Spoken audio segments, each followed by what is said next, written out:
Can I have your attention, please? Tonight's event has been canceled since we can't find Bill Cannell. Where is Bill Cannell? He's at the bar. Bill thought it was a hog roast, and he took off when he found out what's really going to happen tonight. So, he's at the bar. All right, well, let's get started here tonight. Good evening, everyone. My name is Jeff Dorsey, and before we open up the oven for tonight's roast, I would personally like to thank each and every one of you for being here tonight. Certainly appreciate that in our fight to end Alzheimer's. I'd like to start out by thanking the members of the Elks Lodge, first of all, for their hard work in getting things set up and helping us here tonight. Even at last minute here, they've been jumping in and helping out. We appreciate that. Special thanks tonight goes out to Sherry Robertson, who I'd like to have Sherry come on up here if she wouldn't mind for a second to say a few words. She's the local director of the Alzheimer's Association. She does a tremendous job for that organization, not only with this event, but other events all year long, including the Walk to End Alzheimer's. So let me give her a few minutes to say a few words. Sherry? Thank you, Jeff. I appreciate that. Well, first of all, thanks to everyone for coming tonight. We could not provide the services we offer without the support of this community. We just hosted the Quincy Walk to End Alzheimer's. That was on Saturday, September 25th in Upper Mormon Park. And I wanted to let everyone know that I tallied all of the funds that we know are still coming in, and we were just a little bit short of our goal. I'm very proud to share with you that the money that we are bringing in this event tonight will put us at our goal, which is $95,000. Thank you. A huge thank you to all of you for the role that you played in helping us achieve that. This really does mean a lot to the families that are dealing with this terrible disease. And now allow me the opportunity to thank Lori Miller for assisting me tonight and our panel for what I'm certain will be an entertaining evening, plus a special thanks to Josh and Jeff for all of the hard work they put in to making this a success. And on that note, let's move on to why we're here tonight. Let's turn up the heat and start roasting Bill. Thank you, guys. Speaking of Alzheimer's, please raise your hand. How many of you have a family member dealing with dementia or Alzheimer's? Okay. How many of you know of somebody who is dealing with Alzheimer's or know a caregiver?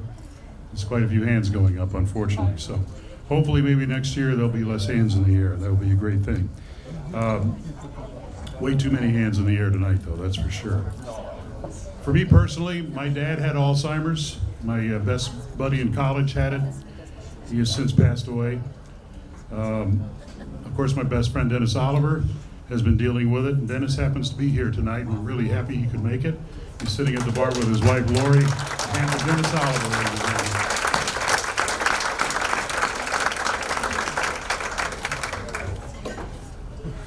So, in his name and in the name of all the others in the area who are dealing with this dreaded disease, we hold this event tonight.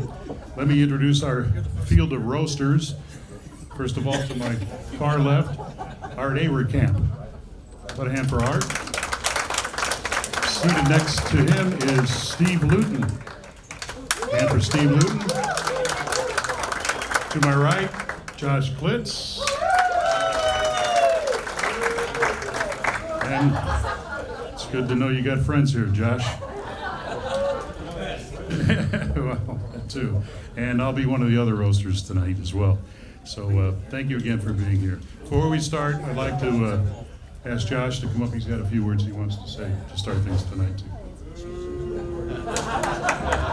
Bunch of animals. So yeah, before it gets kind of fun and all, we all know or have someone involved with the terrible disease, and my father and 3 of his siblings have passed away from that disease. So I've got a pretty bright future. Let it happen. Everyone can laugh. There you go. See, it's fun. It is something that is hard to deal with. People don't really realize what they're in for when it starts to happen, and you think you're seeing a different person, but it's still the person you love. Love you, Josh.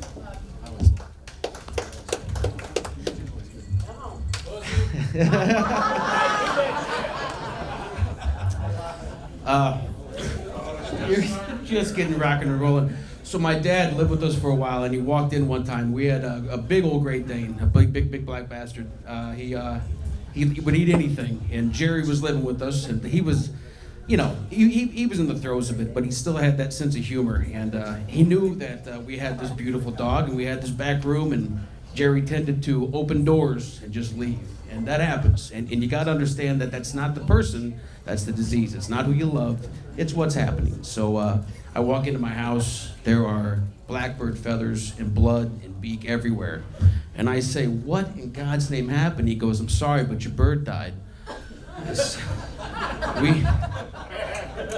We don't have a bird, Pop.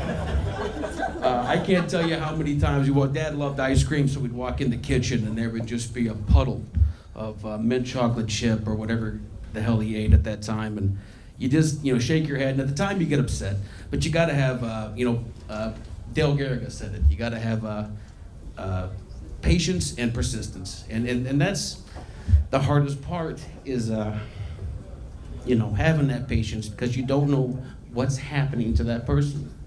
So I hope someone say pussy again. Anybody? There you go. Thank you. Let's raise some money. Go fuck yourselves. Have a good time.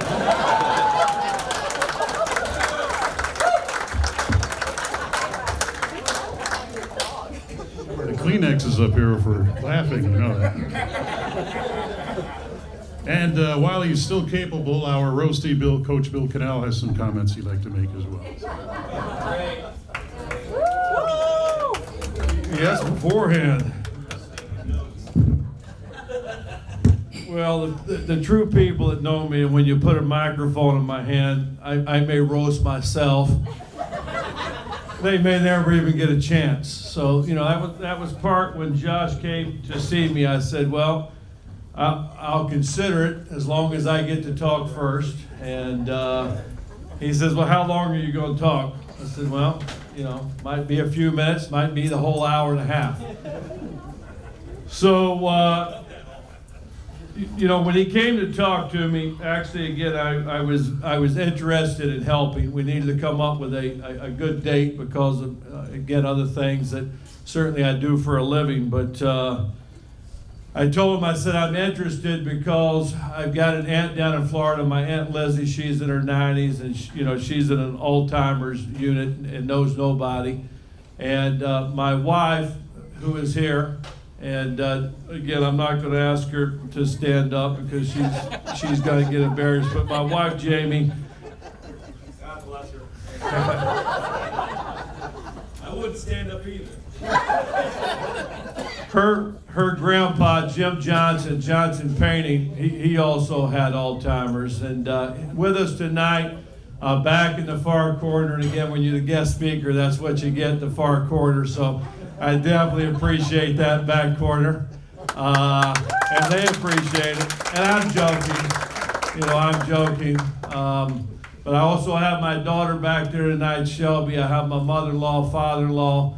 I have also one of my good friends from Chicago, Gerald Hackamack, and I call him the King. And truly, he probably knows the most, so he's told me and promised me that he's here tonight to watch, so I feel better about that. My wife's told me she's here to watch. I feel a little bit better now even.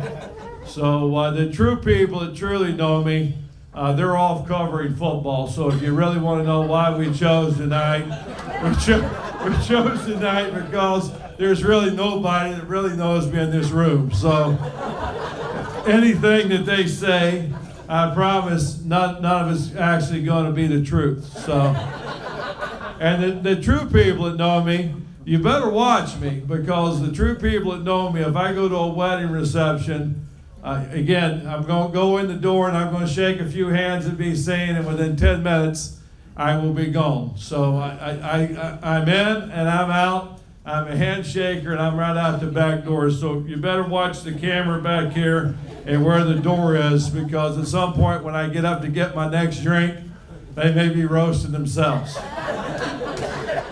So I certainly, again, want to thank the Elks Club. and want to thank everybody here. And I have prepared myself, again, so these guys can be gentle with me tonight. I do have Vaseline, and I have it right here in front of me. I do have gloves if they want to wear the gloves. I've got some wipes so they can wipe me off before the next one. So, if you want to know why it's here, I brought it so we can all smile, and I certainly can be smiling when this is over. So, Mr. Dorsey he just keeps studying and keeps studying. I mean, he wants to take this thing back. We do appreciate you. We do appreciate you being here tonight.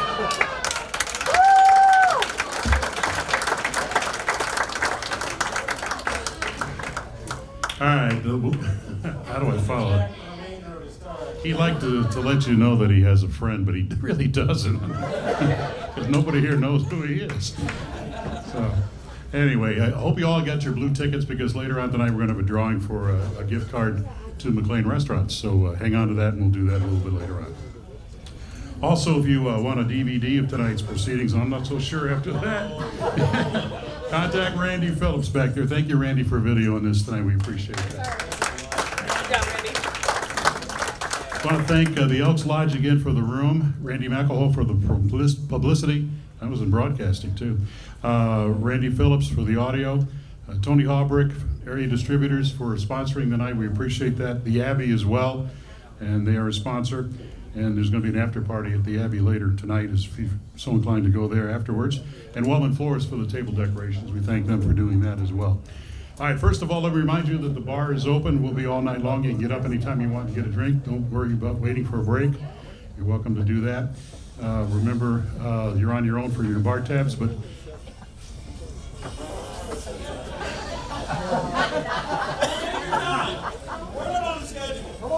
somebody need the Vaseline? And remember, please tip your bartenders tonight, too.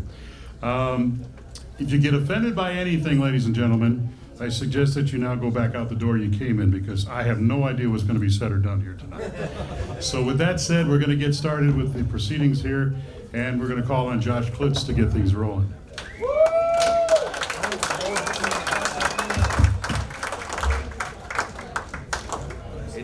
That's the last time we're going to be friendly. Thank you very much. Go QHS, huh? Where's my Devils?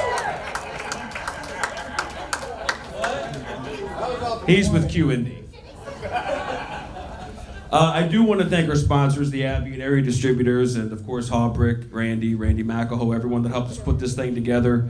I have a little, Kenny Sparrow, actually, the owner of Area Distributors, asked me to come up with a slogan for the company. And it is, if you don't want me to punch you in the face, then buy from Area Distributors. That's still accurate? I won't have a job Monday, so if anyone's hiring, throw me some applications. Gabe did call me. He wanted me to tell you guys that there are specials tonight. If anyone knows Gabe, this ought to be something.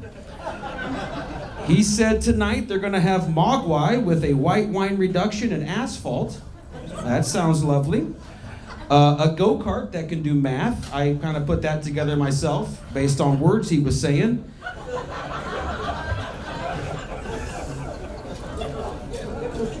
And yeah, he sponsored this shit too. And a Shema Jacko Habadingo with a little bit of So enough with the sponsors. Sorry, Gabe, you're not here to even defend yourself. That's kind of backhanded. But Coach, I did want to thank you for doing this. You've got a great sense of humor. You've been so happy to embarrass yourself tonight, and as a football coach. So thank you for that. On the stage, though, I want you to look at these faces that you guys are all staring at. I've seen younger faces on coins. Yeah, I know. I didn't want to say it either.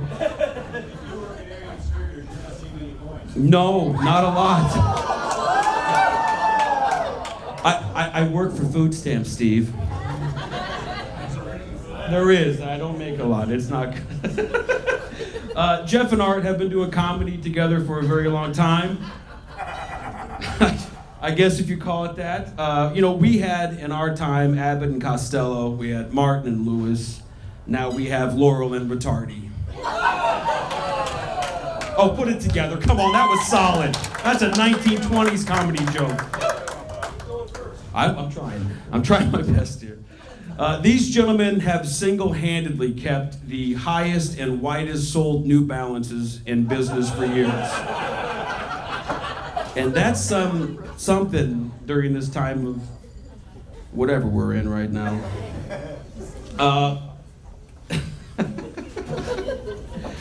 And before you guys beat yourself up tonight wondering if those New Balances are laced or Velcro, take a look.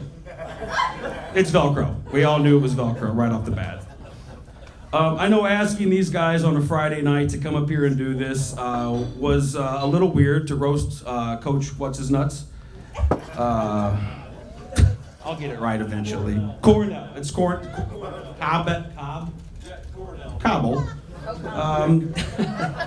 Friday nights typically for these guys are set aside to walk the mall together. That's a big part of their week. Oh, they're arm in arm. It's arm in arm. It's only going to get better, Art. Well, when these guys walked the mall for the longest time, they were so used to seeing Aladdin's Castle at one end and Bergner's at the other, and then a cancer center went in, and all they said was, thank God it's not a diabetes center. Because how awful would that be to stare at fate every time you made a lap?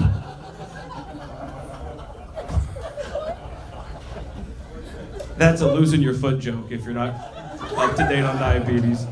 He's fine. He's gonna be fine.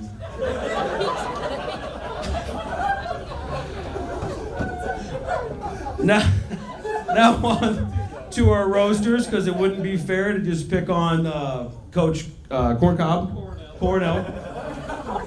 So Jeff Dorsey's here, everyone. I'd like you, please, put them together for the big dog. It's not every day that he gets out of his habitat. Jeff's a big fella. I'm not going to sugarcoat it, but if I did, he would probably eat it.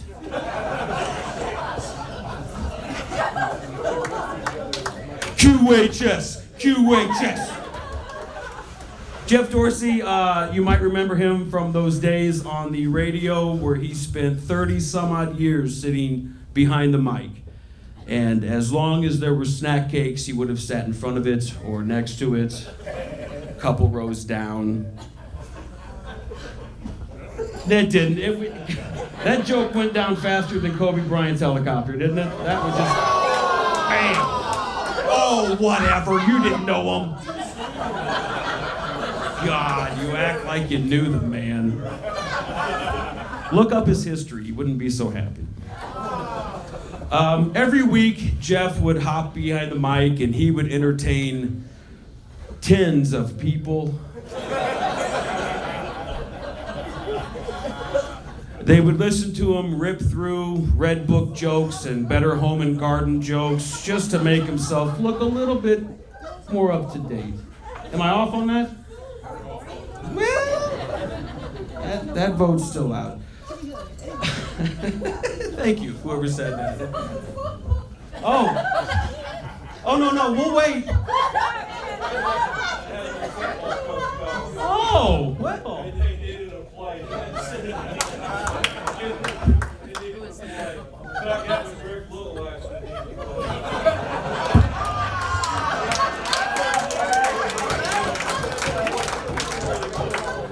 Whatever.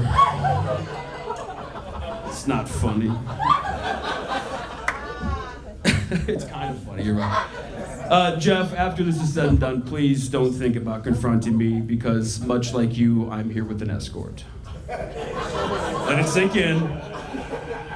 Jeff pays for ladies. Nothing. Don't worry about it. You're having a good time. You're having fun. I look at you. You're having fun. Coach, you do, though, with everything you do, you've got the weight of the world on your shoulders, and Steve Luton has it on his hips and knees. I've known Steve Luton for about 8 minutes now. So this is probably horrible to him right now.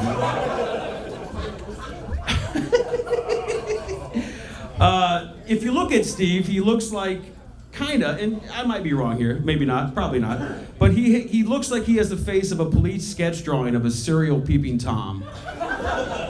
Just, he's not that spry. He can't do that. Can I have that drink, please?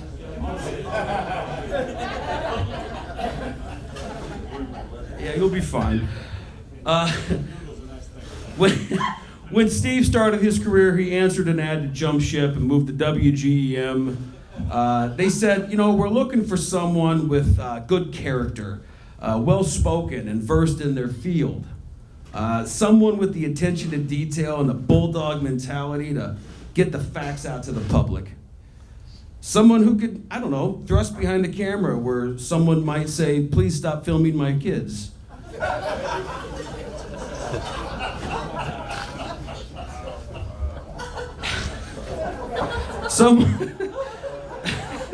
Someone who can inform the entire viewing area of the daily happenings, but WGEM already had a Corey McCluskey. Yeah, you gotta be super old to get that joke. Super old.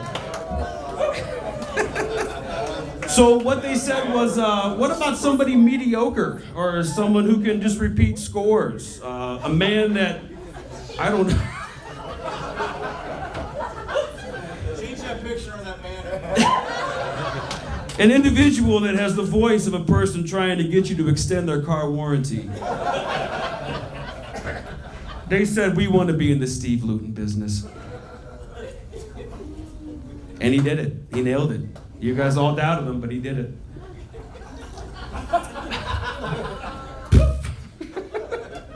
I think that's it. Hell, I don't know. It sounds right. But there is a man, though, that we're here to celebrate. There's a man in this town who has molded minds in the classroom and on the field. A man who climbs above the rest to make sure young minds come before his well-being. Someone that spends countless hours of his own time making sure others are cared for, but we're not here to talk about Rick Little.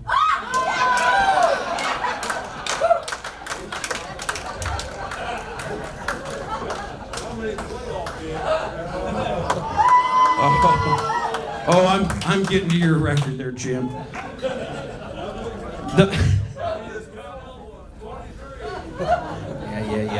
Yeah. Numbers and facts, blah, blah, blah. Coach was born in Plant City, Florida. He was born, his mother carried him 16 months. He came out with a full head of teeth and a whistle. We knew exactly what he was going to do. His big thing that he said to me was, though, about Plant City, Florida, was they have a thing called the Strawberry Festival. Now, I was going to look it up and do a joke about it, and I did look it up, and it tells its own joke.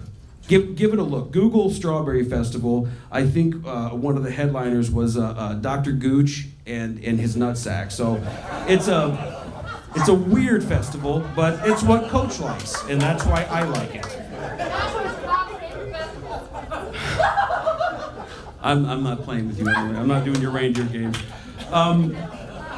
Coach. Yeah, Coach. Yeah, absolutely.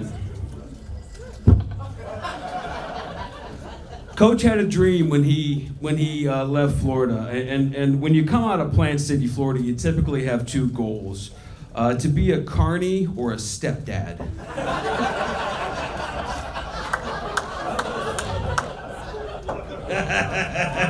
I like that one. I don't care what you say. But Bill broke the mold when he announced to the Strawberry Festival that I want to be a good coach. And he did it. And you can't fault the man for that. Coach, you have spunk. You have moxie. You've got machismo.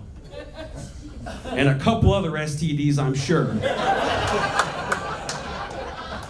You want to get that Vaseline and the gloves and whatnot now? Or we'll get them later. No, I'm just touching the tip of the iceberg. Coach had a lot of influences coming up through the ranks. O.J. Simpson, Oscar Pistorius, Yeah, the guy with the hoppy legs that shot his girl. Yeah, whatever.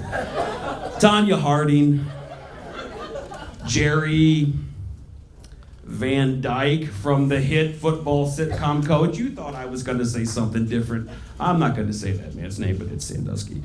His favorite college is the University of Florida, and the only reason is because it was simple to spell. UOF. Right? Yeah, whatever. Well, yeah, that happens. Not everyone can be a hit, Lard. You know that. His favorite team is the Tampa Bay Buccaneers, and the only reason we know that is because he's got a bumper sticker that says "I break for Brady" on the back of his Kia. That was stupid. He started his career in Plant City, but then he decided to leave Florida and play football in Missouri, because a lot of people come out of that state from football. He did start, though, for Culver Stockton 39 out of 40 games, which shows that, unlike dinosaurs, it takes years to feel the pain that was officially, initiated on you. And you can take a hit, Coach. No one denies that. He did have a nickname, though, which is interesting. I don't think a lot of people know this. His nickname was Touchdown. And when asked if he scored a lot of points, they said, no, we all thought he had a touch of downs.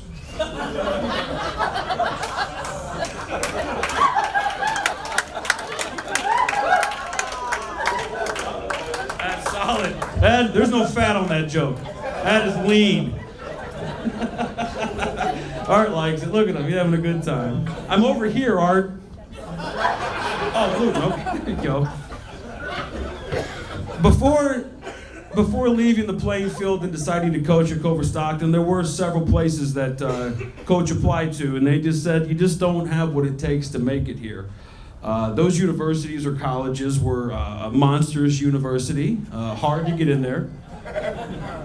University of Phoenix Online. They don't have a football. Sears and Roebuck, which is no longer in business, but he tried his ass off. The School of Love, featuring Bret Michaels from Poison fame. Paul Mitchell School of Cosmetology. They have great products. Arby's University, because it takes a lot to microwave hot roast beef. Gem City College, and every school in Florida. I'll keep going. He did get the assistant coach's job, though, in 1991, and after one season, they were like, it's okay. He did, though, enjoy 26 years of coaching at QND. In 1995, he did decide to coach the girls' basketball team because he just wanted to be good at something that boys could do. Oof, that was rough. I didn't like that one at all. He has a bullshit education. Wait, no, a BS. What is that?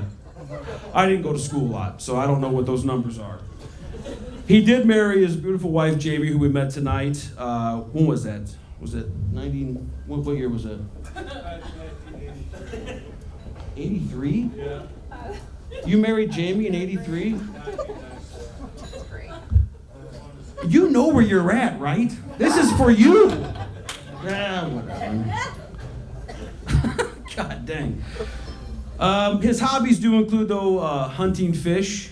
I was confused when he said that at first. I was like, hunting fish? He goes, yeah, I like to dress up in a sexy bass outfit and hide underwater and jump on them when they come by.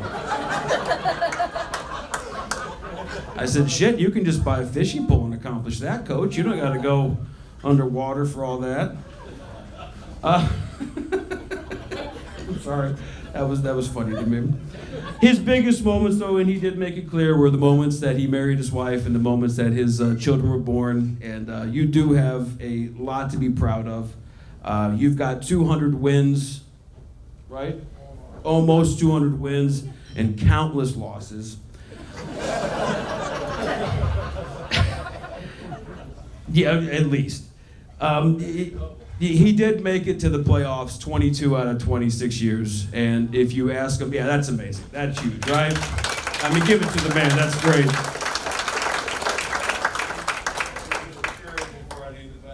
Oh, you're going to need that. Not one win. The man brags about 22. If I got awarded for every time I showed up to something, I'd have rings. I show up to lots of places, but I don't brag about it. If I won something, sure, I'd talk about it. But just to show up to the Abbey, where food is great, and Gabe can't talk normal, they don't give me anything extra for that. But honestly, no one's made worse decisions than Coach. Maybe they have. Maybe they have. There were a lot of people that were supposed to be here tonight to roast Coach. He gave me a list of folks here. They all said they weren't doing anything tonight but refused to show up. And it makes sense after meeting Coach, but he is a nice fella. But I do want to say thank you guys for coming tonight. I appreciate everything. Coach, thank you for letting me do this. Thank you guys for showing up, and I appreciate everything.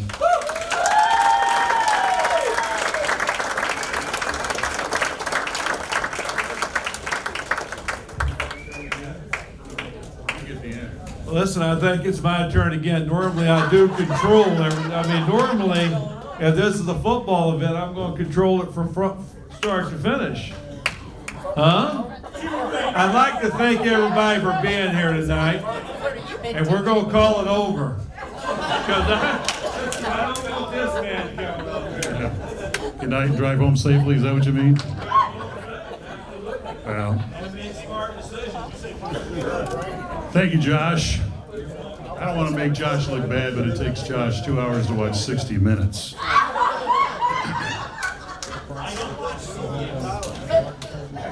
Does either. All right, our next roaster is Art Averkamp, born and raised here. He's been a past chairman of the Q&D Fund Drive, annual fund drive. He's also the guy, if you've seen the Exchange Club 1,000 flags that have been set up on every fall in the area for the last several years. He's the man behind that. He has had that program, and we appreciate him doing that. He also chairs the Quincy Public School Deaf and Hard of Hearing Christmas program for the Exchange Club, and that's another fabulous program. Thank him for that as well. And he's a collector of bourbon. Not for long, but he collects it. And he would have been here a little earlier tonight, but he was the only witness of a stabbing that took place in the County Market parking lot today. There was a topless woman who fled the scene, and when the cops got there, they asked Art what he saw, being the only witness, and said, I don't know, I couldn't even describe what her face looked like.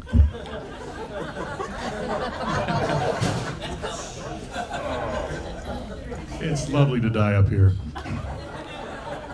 So without any further ado, it's Art Averkamp's chance.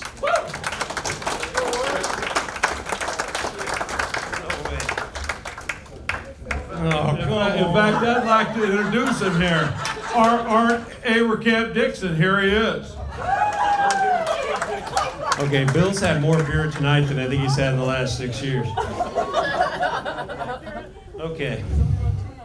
Thank you very much. I'm a little upset though because I heard Cornell.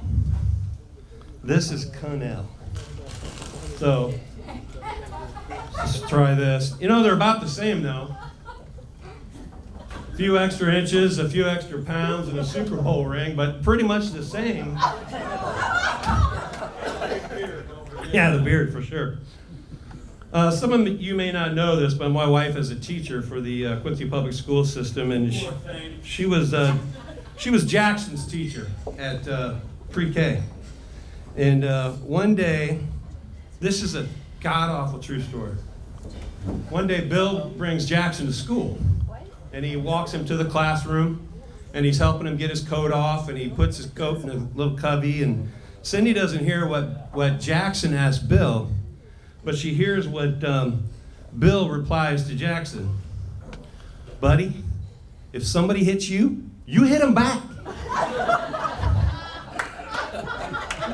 That's a true story. Cindy reminded me of that when I told her I was doing this, and I said, Cindy, it's all, in all fairness, Bill probably told Shelby the same thing. So it's just parenting advice. Cindy's not here. She's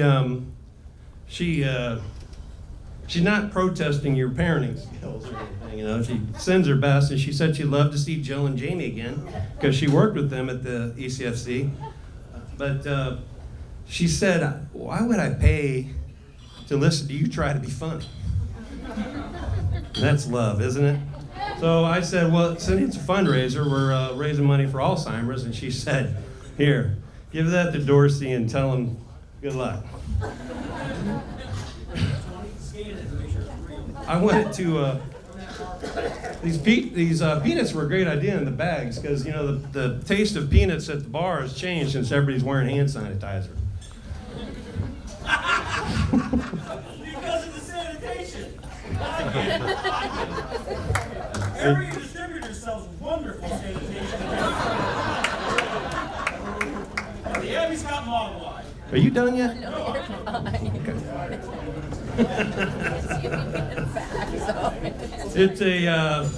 It's a pleasure, though, to be here and to do the little bit I can help to raise money for Alzheimer's. And it's really nice of Coach to give what little bit of dignity he has left to Alzheimer's tonight, too.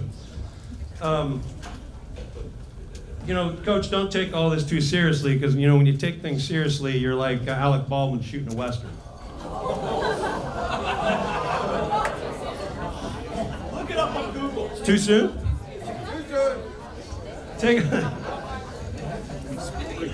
I was going to say, take a look at the panel here tonight. It's like flipping through an issue of GQ. No. I'm not talking Gentleman's Quarterly. I'm talking more like Good Question, as in, what the hell are these guys roasting Bill Cannell for? It's either we're brave or stupid, and in reality, what's the difference between the two? I'm here for one reason only. Jeff knows, for the free drinks. And I was gonna say, has anyone ever seen Bill Cannell drunk in public? Has it ever happened to Quincy? Yeah, I didn't think so, and I was shocked to see you with the second beer. My brother-in-law tells me you used to invite him over for a drink and you wouldn't have a drink. But good host, and he could walk home too. The Josh Klitz, former Navy man. They can't all be SEALs, can they?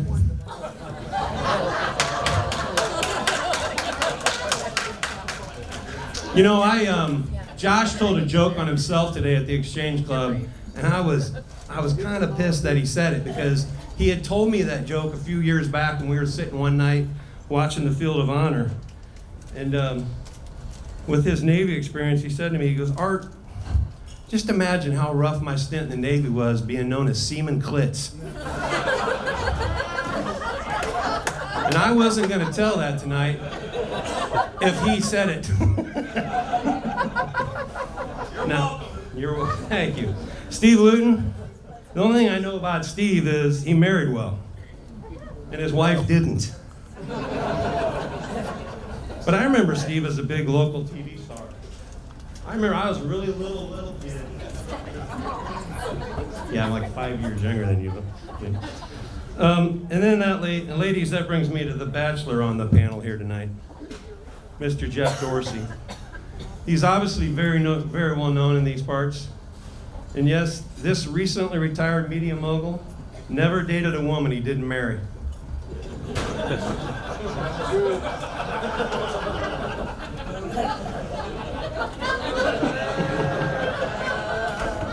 Too soon? Speaking of Gentleman's Quarterly, did you guys know that Coach had a short stint in the modeling career? Do you remember that poster that used to be on the school walls and in textbooks? There's like, it was called The Evolution of Man, like 6 or 7, one crawling all the way up to walking upright. Bill was the third one from the left.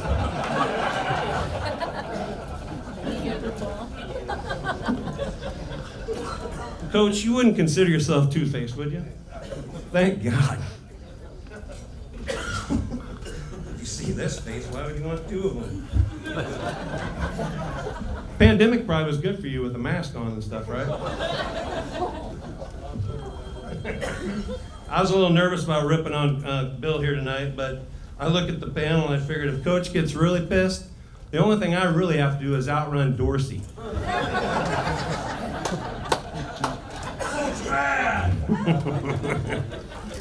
Did you all know Coach was born and raised in Florida? I guess Josh told you that, so you know that now. You know what they say in Florida? Hey, if you don't like it here, move to one of the other 56 states. You know what they consider safe sex in Florida? They put warning signs on the animals that kick.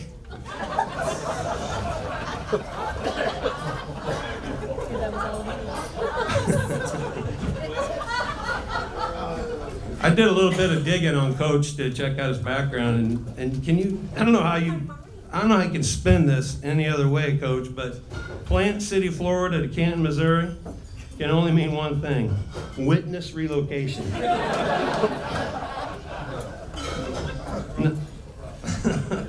Now, in my research, I did truly came across your father's obituary. And he seems like a very well-liked man in the community. Everybody had a lot of nice things to say about him. But you can't blame yourself, Coach. These things sometimes skip generations. Your kids are going to do fine, though. Keep in mind here tonight, Bill, I'm not insulting you. I'm describing you.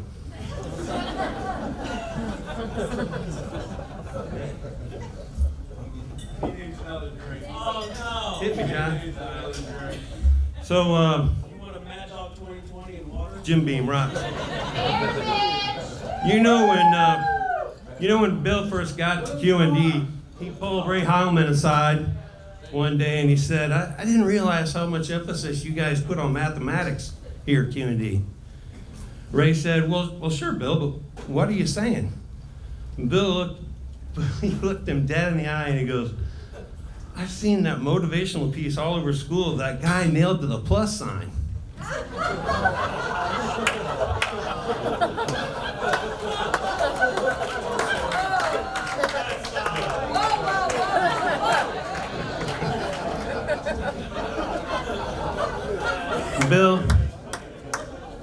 Bill, I don't want you to be embarrassed or ashamed of who you are. That's your wife's job. She's got you covered. Most of you may not know that Coach was going to be homeschooled. Turns out he couldn't pass the entrance exam. Don't feel bad because we're picking on Coach.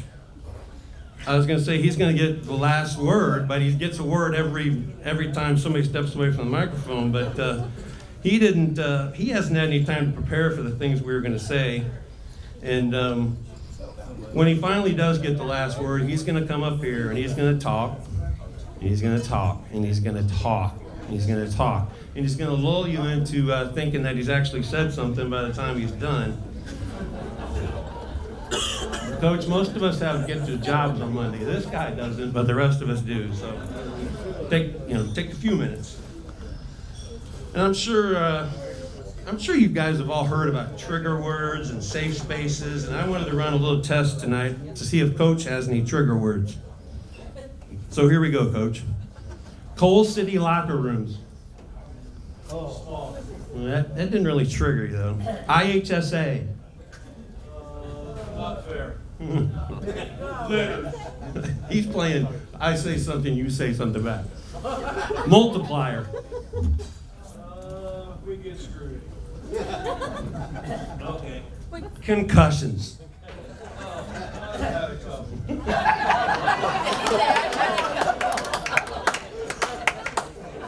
A couple. It was nice of somebody to hang all of Coach's state championship banners. Oh, that's right. They're hanging in Rochester.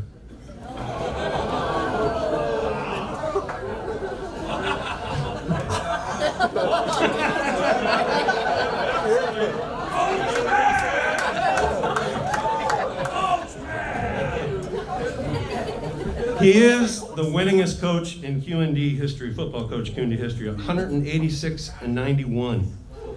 I do have to say I did help that number look better by driving Ron Davis's numbers down. We didn't win a lot. 21 out of, is it 21 or 22 out of 26 seasons? Yeah. The big one though, 6 seasons with 10 or more wins. That's amazing in high school football without a championship. Of course. A 2007 inductee into the QND Athletic Hall of Fame. all while putting in 25 years as athletic director with somewhere in the vicinity of 14 state championships while in that role. Basically, he knew to get the hell out of those other coaches' way. Coach, thanks for being a good sport, and I will end on this. Coach knows I kid about football championship because success at QD isn't judged that way. Your success is judged on the impact you have on young men and women every day. Team sports do not get near enough credit anymore for molding leaders. In the world of social media and social distancing, it's more important than ever to teach young people how to resolve differences according to their rules, communication, and respect. And then they graduate and transfer those skills to boardrooms, to classrooms, and yes, the halls of power, we hope. Coach, as a graduate of QD and a citizen of this town, I thank you for living that dedicated life to that role every day.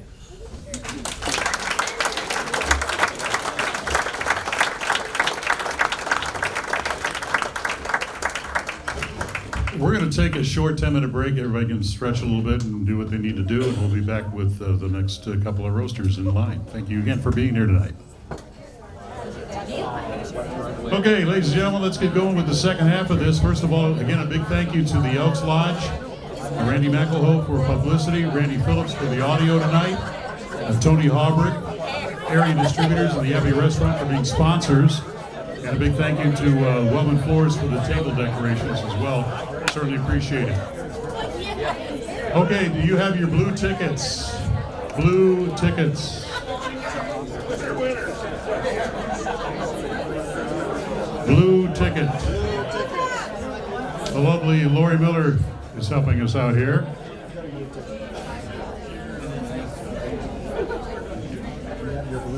The winner is going to receive a gift certificate to a McLean restaurant of your choice. The winning number is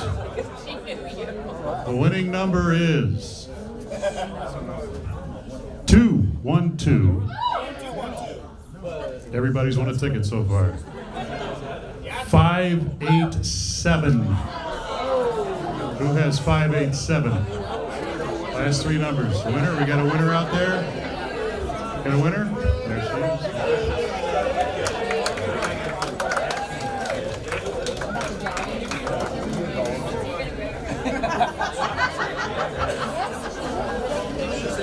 And the rest of you can take your blue tickets home in remembrance of this night, I guess.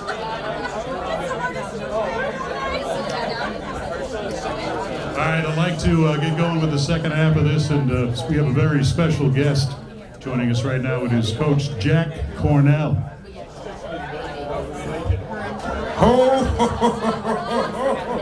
Well, you can't get to heaven on roller skates, 'cause you might roll past St. Peter's gates. Jack Cornell.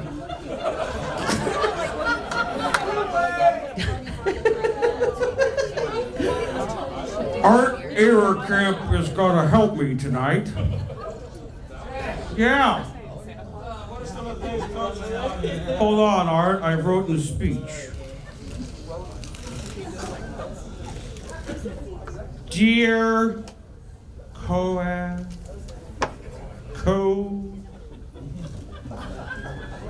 Coach Beal. I can't do it. What's the rest of that say? There's a smiley face with the rocket ship on there. And a dinosaur. Coach has taught me so many things, like milk, lemonade, round the corner fudge is made.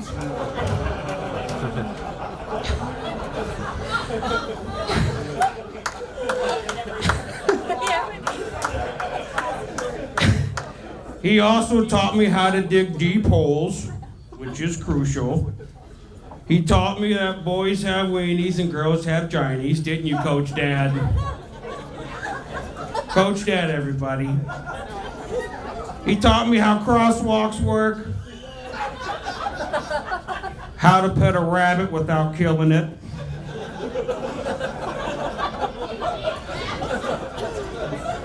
That's super hard. And how to pass a concussion test.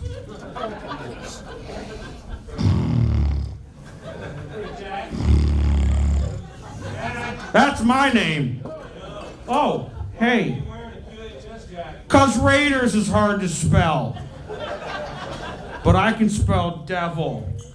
D-A-V-O-L. Devil. Art?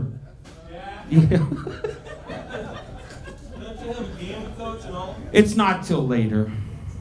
It's at 7 tonight.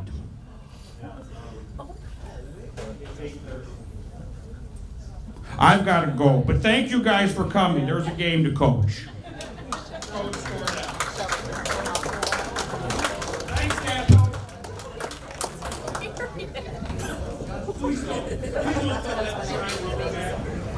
I'll tell Jack on Monday he was made fun of. I'll be glad to pass along your telephone number. I hope your arrangements at Duker and Har are already made.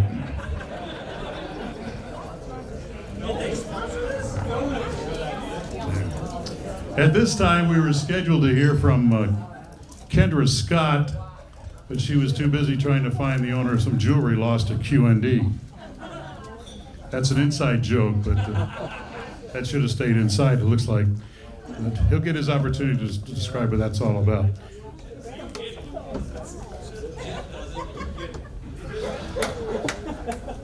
All right, a little bit about me. I started the Teddy Bear Clinic for Kids in 1989, still going. I co-founded the St. Patrick's Parade with Dennis Oliver, it's still going.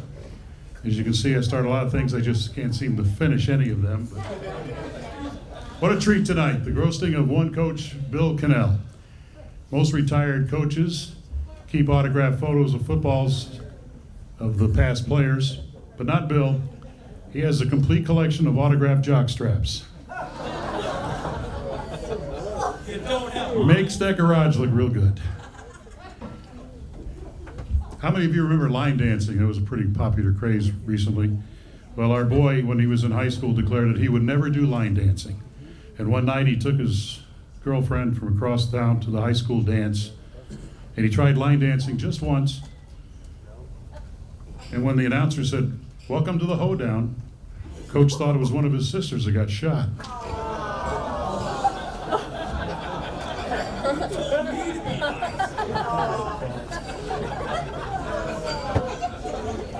I don't like he's behind me like that.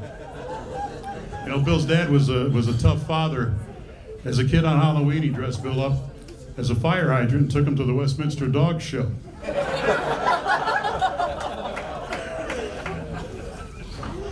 While playing football at Culver Stockton, Coach's team played a small college in Slug, Arkansas. And during a dinner break that night, they stopped for gas and some food, and Bill bought a ticket for the $3 million Arkansas State Lottery, and he actually won. Bill elected not to take the lump sum, so every year now, he's going to receive $3 for 1,000,000 years. Good decision, Coach. Let's just turn that one over. That one over too. Hey, to get the QND job, Bill had to pass a test.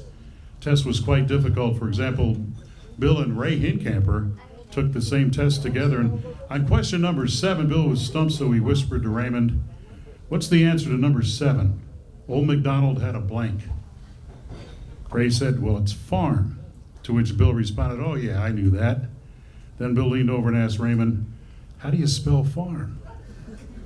And frustrated Ray said, "For God's sake, Bill, everybody knows you spell farm E-I-E-I-O.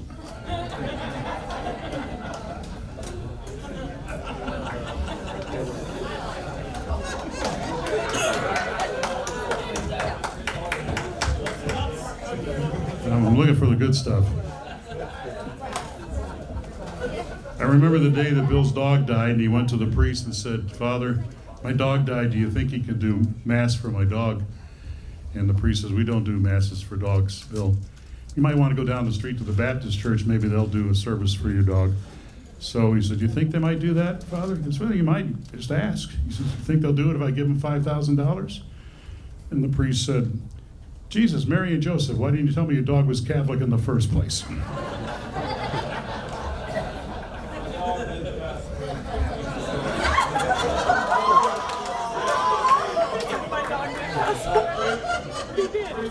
Did your dog really pass away? 3 weeks ago today.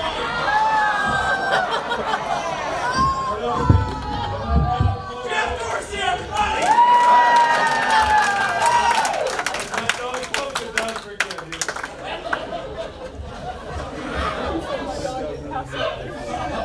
you. You know, if there was a hole up here, I'd crawl in it right now, I'll tell you that. That was a great show. Well, I'm awfully sorry, because I'm a dog lover, you know. That's, yeah. All right. Everybody one drink. Enter the day. I'm afraid to go on now. Several years ago, the Alzheimer's Association held their Big Bang dueling piano event at Backwaters nightclub. You might remember that place. And two piano players with a pet monkey on stage played requested music all night long there. And midway through the night, Coach came by and he ordered a beer. And he took a sip and he set it down near one of the pianos. Well, that monkey saw that beer, reached down in front of Bill and drank the rest of it. Bill was furious about that. He went right to the piano player and said, "Do you know your monkey drank my beer?" To which the piano player said, "No, but if you hum it, I'll try to play it for you."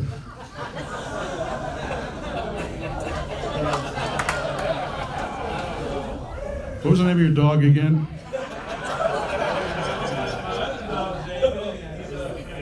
Your dog might have died, but I'm dying bigger than he is right now. Before Bill met Jamie, he went on a blind date. He waited 2 hours for her to show up, and finally she did. Bill said, "Are you Gloria?" And she looked him over and said, "Well, are you Bill?" Bill said, "Yes." She said, "Well, then I'm not Gloria." Red Book and Better Homes and Gardens. Duct tape for you.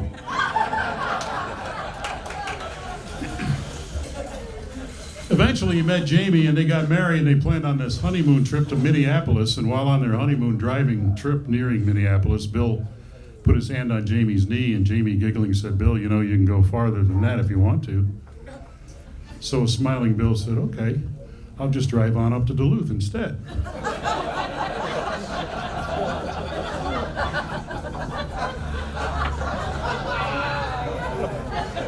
Sorry, Jamie. Recently, Coach flew to Alabama to watch the Crimson Tide work out, and while seated in the plane, waiting to take off, he noticed that there's a really good-looking woman on the plane she's seated across from and reading a book about sexual statistics. So Bill asked her about it, and she replied that it's a very interesting book. You know that Native Americans have the longest penises, and Greek men are the best in bed? She then said that her name was Jill, and what's your name? To which Coach said, "It's nice to meet you. I'm Tonto Papaginolis."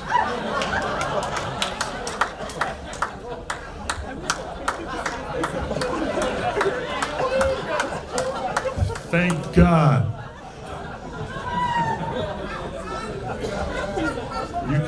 You can't spell Tonto, can you?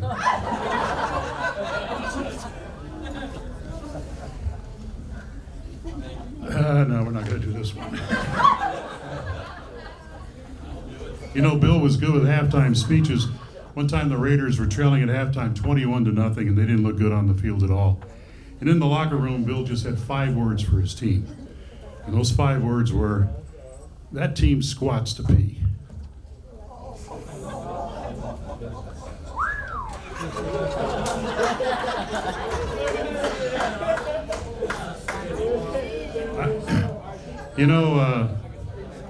You know, lifetime isn't so long until you bomb up here. You know that? I am getting used to this. For a time, Coach Cano was a teacher's assistant, and apparently a group of 3rd, 4th, and 5th graders accompanied by the coach and 2 female teachers went on a field trip to the Fairmont racetrack in St. Louis area. The little kids got to see the horse race and tour the stables. When it was time to go back to school, the kids had to go to the bathroom, so before boarding the school buses, Coach decided he'll wait by the bus, and the 2 female teachers, one will wait outside the girls' room, and the other outside the boys' room. Well, one of the boys came back out and says, "Teacher, I can't reach the urinal." So instead of getting coach, she went in and picked up the kid. And there were others in the line too, so she kept picking kids up, and she noticed one of these kids was pretty well endowed.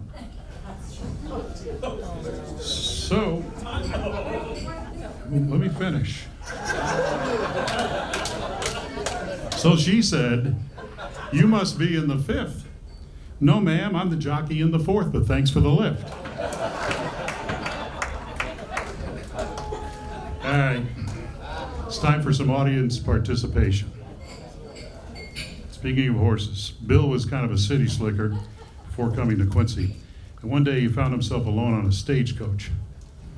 His first trip on a stagecoach, and he looked out the back window of it, and sure enough, there was this Indian chasing the stagecoach with a bow and arrow. And he yelled up at the driver, he said, "Driver, there's an Indian chasing me. We've got a bow and arrow back there." "Well, how big is he?" Bill said, "I don't know, he's about this big right now." So the Indian keeps gaining on the stagecoach.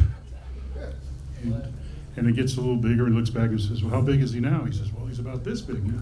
But I need more horses," said the driver. And when I say I need more horses, you all have to go at your tables. So 5 minutes goes by, he looks out the back window, and Indian's gaining on him. He says, "How big is he?" "Well, he's about this big." "I need more horses," the driver said. You guys get this so good. Finally, that Indian's right behind the stagecoach. And he yells up at the driver, "Driver, that Indian's right behind the stagecoach. He's got his bow and arrow. He's ready to shoot us." And he goes, "Take my gun and shoot him instead." He says, "I can't." He goes, "Why not?"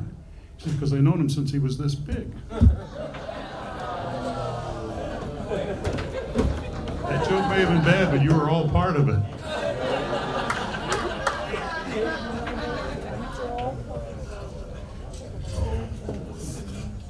A few weeks ago, Bill was walking his pet duck on a leash when he came up on the theater marquee, and it was Clint Eastwood's new movie, and he really wanted to see that new Clint Eastwood movie. So he goes up to the window with the duck under his arm, and the woman says, "I can't let you in with any animals, so you have to get rid of the animal and let you in." So he walks around the corner, he stuffs that duck inside his pants, and he goes back and buys a ticket. And he gets in the theater. The only seat open was next to two elderly women, so he sat down next to one of them. It was getting pretty hot in there, so he unzipped his pants and the thing stuck its head out. At that point, the woman looked over, was just aghast by it all, was totally astonished, and she goes, "Mildred, the guy next to me just unzipped his pants and this thing's sticking out." She says, "Don't worry about it. If you've seen one, you've seen them all." She said, "But this one's eating all my popcorn."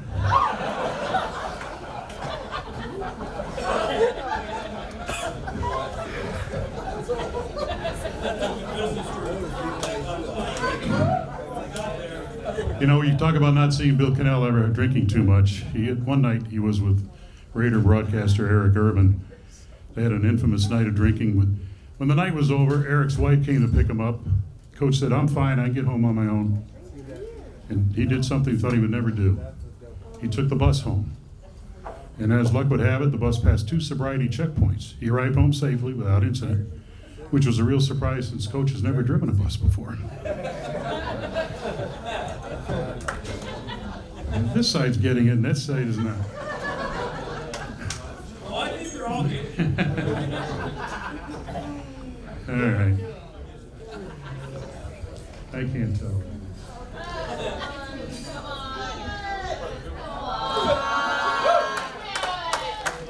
I feel better now, I can tell it. One day Coach was talking to his neighbor lady, said her dog was hearing. Annie, little Annie. Okay, but no, this isn't going to fit for you. No. You don't want to be a part of this. He was talking to his neighbor lady, and she said her dog's hearing was deteriorating. He suggested take it to the vet. The vet diagnosed it as really too much hair in the dog's ear. So he cut the hair out. The dog's hearing a lot better now. And he suggested that maybe you go buy that Nair hair remover in the store. So off she went to the Walgreens, and she went to the pharmacist and said, "Where can I buy that Nair stuff?" And he says, "Well, it's in aisle 5, but make sure You don't shave your legs before you put it on. He said, oh no, it's not for my legs. He said, well, make sure you don't shave your underarms before you put it on. It's not for that either. And then she told the druggist that it was actually for her schnauzer. To which the druggist said, make sure you don't ride a bicycle for 2 weeks after you put it on. Now you know why you didn't want to be a part of that joke. You're welcome. Bill also went to the doctor's office. There's a crowded waiting area. And he said, there's something wrong with my and the receptionist got upset with him and said, you can't, what? And she said, there's something wrong with my penis, he yelled out. Now she got really mad because she offended everybody in the room. You can't come in here, she said, and say something like that. He says, you should have just said you got a problem with something else and talk to the doctor about what it really was later. So he comes back in and she goes, what seems to be your problem? And Bill says, well, I have something wrong with my ear. To which she responded, well, what's wrong with your ear? And Bill said, I can't pee out of it.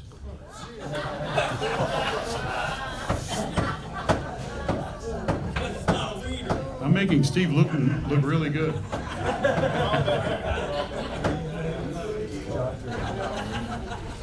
A few years ago, after finishing eating chili at the WCU elevator, two knock-dead gorgeous women laden with perfume got on the elevator with him. Both were doused with perfume and dressed to kill.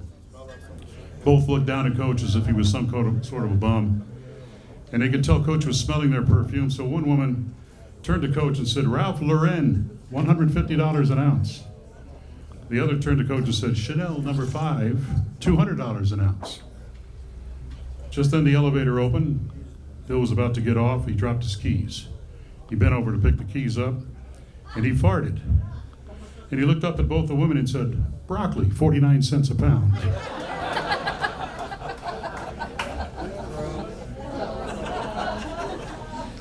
What hasn't been gross here?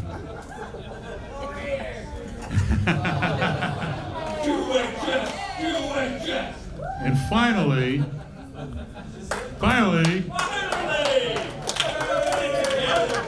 they're not even listening now at this point. It's not midnight yet. Yeah, I know. One year, Bill presented Jamie with a parrot for Christmas by the name of Chet. It seems Chet, the parrot, sang Christmas carols when his feet got warm. So Bill lit a match and put it under Chet's left foot.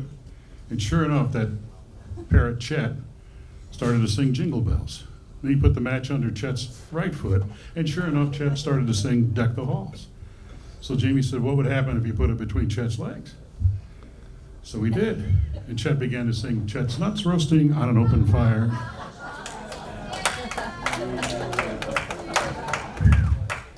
Not only have I retired, but I am done doing roasts.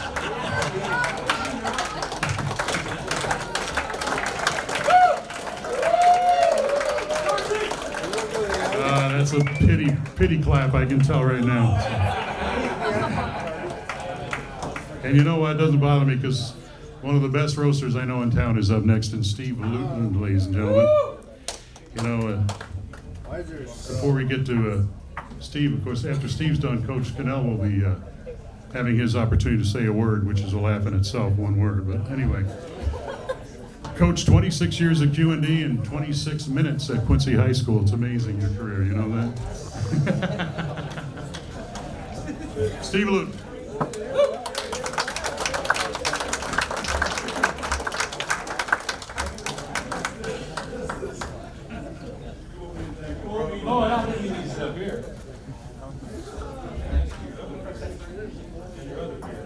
This is the first time Dorsey and I have been in the same room without a buffet in 35 years. We met back in 1980, and if somebody would have told me back then that 41 years later that we would be here, well, I didn't think you'd be alive.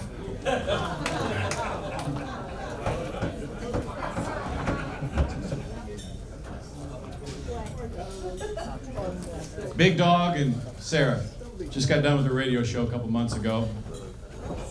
And you can understand tonight, after watching Jeff, you can understand why they didn't call it, instead of Dine in the Big Dog, Dine and Dash.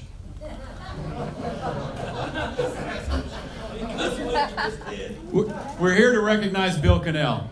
Until I started to do a little research, I did not realize that Bill held a national record. He won all of those games without apparently knowing more than one black guy.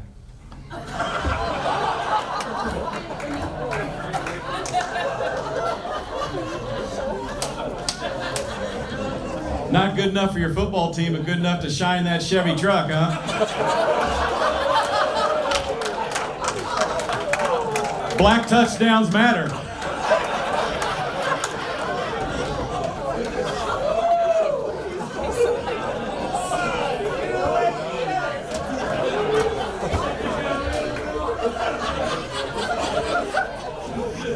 This guy is a football man, and you folks must love football too, so thank you for coming. The Alzheimer's Association hoped you'd all feel at home tonight, so here we are like we've been time after time. Another disappointing Friday night with Bill Cannell. This event has all the excitement of a J.B. Pritzker organized church revival. Bill Cannell looks like the love child of Steve Spurrier and Larry the Cable Guy. It's football season, but here we are. Bill Cannell is now a guy with too much time on his hands. He sweeps out his garage a couple of times a day, checks emails every 5 minutes, the weather app every 10 minutes, and he pounds the calculator when he's trying to finish up the checkbook. For crying out loud, Bill, every restaurant in town needs some help. Do that family a help. Help them out a little bit. Repeat after me. Do you want fries with that?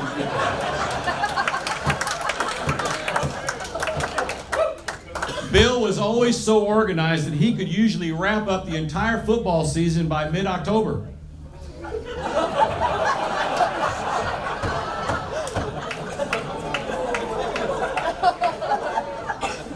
We know the coach, but this man also has a secret side. He's been investigated several times by PETA for letting his dog drink beer with him, pouring some out saying, "You're a good boy, you're a good boy." When he picked up this trick in college, he gave up girls saying, "Dogs don't talk."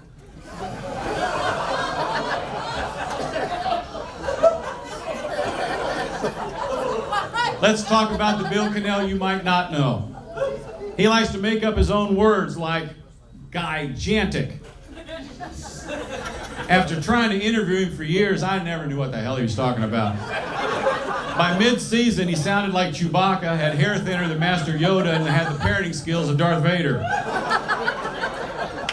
He's so competitive, he was probably a kid who would have had a competition with Sister Carrie Lynn to see who could crank out the longest poops.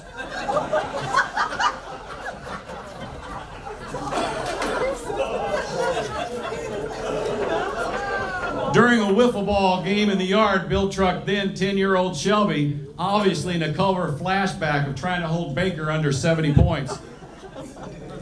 Years ago, I learned that he was very detailed, very detailed. He's a picture Nazi, making sure that every single one is absolutely perfect. And he makes his bed every day. He's a neat freak. He doesn't like cheese, but he's willing to down any type of pizza. He loves nearly anything with cheese on it, but not cheese. He also likes to order a quarter pounder with cheese, with no cheese. That's a hamburger, Guy Fieri. You're a gigantic pain in the ass. I can't believe you ended up with a doll like Jamie, because for more than a decade, I didn't think you knew how to make a pass.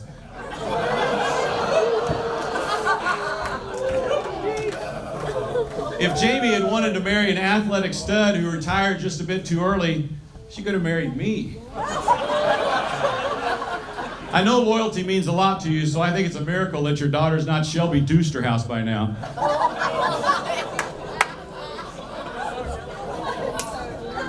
Look at who's here honoring you tonight. How embarrassing. Duker and Hall has a pile of people at the family business more athletic than this. My only exercise every week is trying to put my underwear on. And Dorsey just quit doing that 2 years ago. Klitz, we don't even know who the hell you are.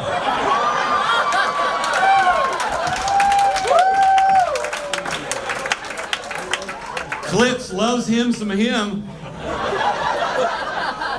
After your segment earlier today, the applause was so small. I looked at it with Turner back there, and he looked like the poster child of Carbon Monoxide Anonymous. Art's back again this year, and obviously his memory's shot from last year. This group doesn't know crap about football. We should be talking about what we know, the specials at Underbrinks. So let's talk about a man who built a career on scheduling cupcakes, Bill Cannell. He was a high school stud. All the big schools were after him. Florida, Alabama, Culver Stockton. All the coaches noticed his speed and his tackling ability. But when they saw the note that he could poop longer than Kerry Lynn, Culver Stockton knew they had their guy. Back in the day, Bill drank pickle juice every day for lunch. I had to Google that one.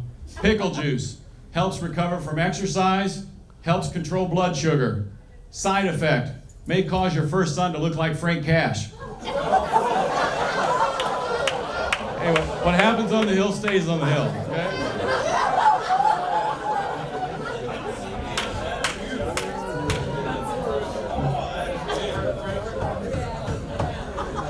Bill was a difference maker. When he moved from Canton to Quincy, he lowered the average IQ in both states. What a great night this is for Bill. It's a nice tribute. Very few people get a night like this. Former Governor Rod Blagojevich, who once told Quincy High officials, for a little donation, I can get Bill to coach the Devils. Never had a night like this. Tiramisu's Roberto Stilano, who once told Bill, in my kind of football, players can't use their hands. And watching you in my restaurant, I've noticed you don't know how to use silverware. Never had a night like this.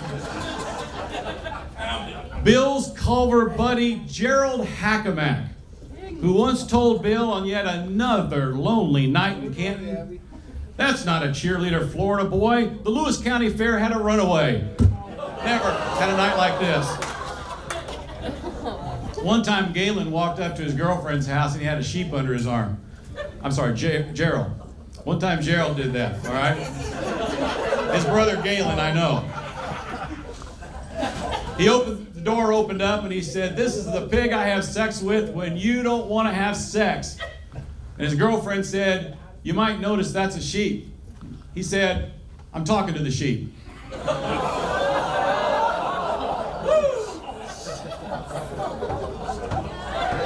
Alabama football coach Nick Saban, who said if Q&D players wanted to play for him, they'd have to take a pay cut. Never had a night like this. Trina at Schottenkirk, who once said, that Jack Wayne from Q&D wouldn't know a lug nut from a lateral. Never had a night like this. Donald Trump, who once said, hey Bill, I can hook you up with a stylist. Never had a night like this. Anthony Fauci, who once said, if COVID had to play against Q&D in week 1, Cannell would have beat its ass. Never had a night like this. Eric Orn, who once said, retire already, you're looking a little peaked. Never had a night like this. Rochester football coach Derek Leonard, who once said, Bill, you're a good boy, you're a good boy, you can drink beer with me. Never had a night like this. Jamie Cannell. Jamie Cannell, who once said, what's that spinning rod for? I thought we were sneaking out on the lake tonight to get a little ass. Never had a night like this.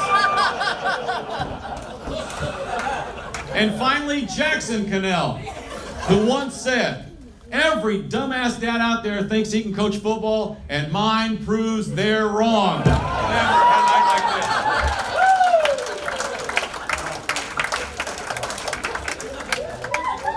Despite the concussion suffered at Culver Stockton, Bill's done pretty well. Cannell won 186 games at QND, even though his critics don't seem to remember a single one of them. In year one, his Raiders won just one game. Losers, drug use, filth, loose women coming and going. And I'm just talking about him living with Ray Weist and Frank Cash. Bill's greatest achievement was he was the only former Ray Weist roommate who never suffered from anal warts. With that start, I am shocked that you have lived long enough for your prostate to grow as big as your ego.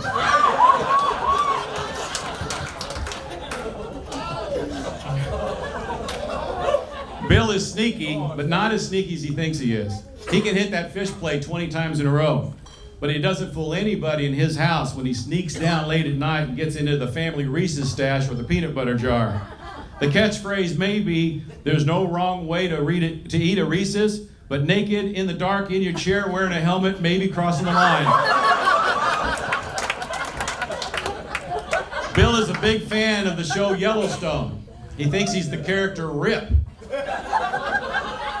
But he's more like Hairbrain Jimmy. I was watching season 3 the other day and a line made me think of you, Bill. Every so often, you say something that makes me think you're smart. And then I look at you, and that thought fades away. The story goes that in 1970, Bear Bryant was furious that Southern Cal had beaten his team. Most of the USC stars were black players, and so Bryant defied the orders of Governor George Wallace, and he ordered his staff to go out and get all the great players that he could get. And that's how black players first started playing in the SEC. Well, Bill's a student of the game. So after seeing some of those Rochester teams, he knew he had to go out and get some big, dumb, hairy, toothless goons to beef up his line. So welcome to QND, Jack Cornell.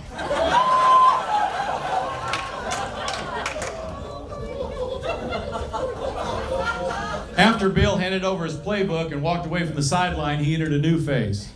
Now he wanders around without a purpose. Things are getting a little fuzzy. He's confused. He falls asleep during conversations.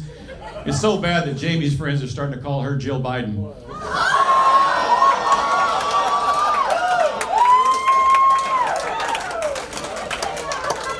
186 wins in 26 years, all at one school. He ranks 48th in Illinois history out of thousands of coaches who've given it a shot.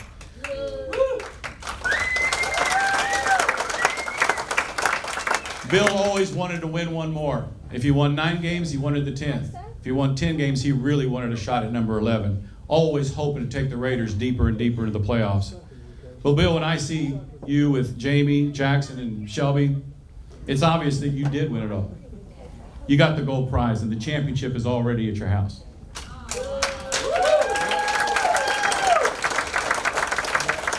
And that's what you'll remember when they stick your ass in the home in a couple of years.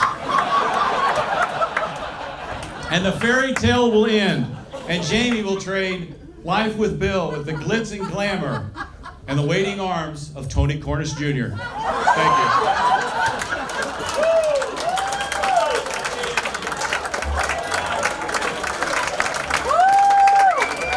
Steve Luton, everybody.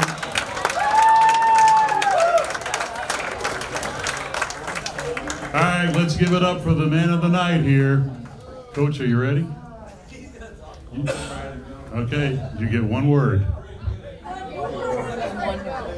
Well, we appreciate you coming tonight.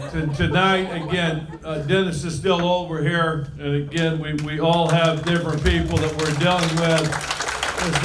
This night's about Dennis.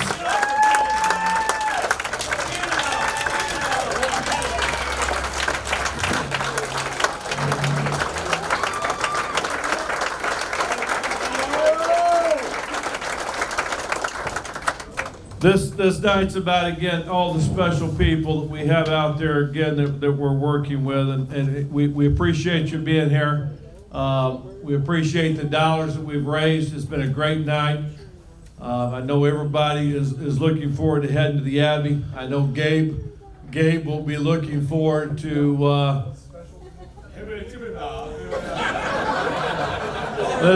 listen, I think if you get there, you can make Gabe believe anything you want Gabe to believe. You tell Gabe I sent you there for $1 Bibles tonight. Huh? $1 Bibles.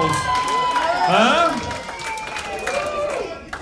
We appreciate you being here. Obviously, again, I have a lot of respect for everybody on this stage. Mr. Klitz, he came to me a couple years ago wanting to set this up, and we've had COVID. We've had to work around a lot of different schedules to make this happen. But I'm happy to be part of this big night, happy to help raise these dollars. Mr. Luton obviously knows me the best. He could have gone deeper and deeper and deeper. Mr. Hackamak here with us tonight could have gone deeper, deeper, and deeper. My wife could go deeper, deeper, deeper. But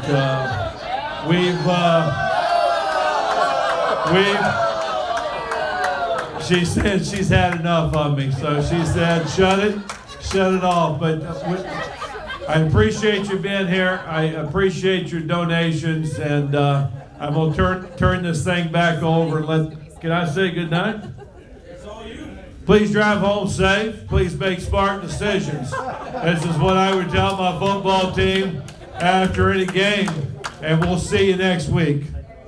Good night.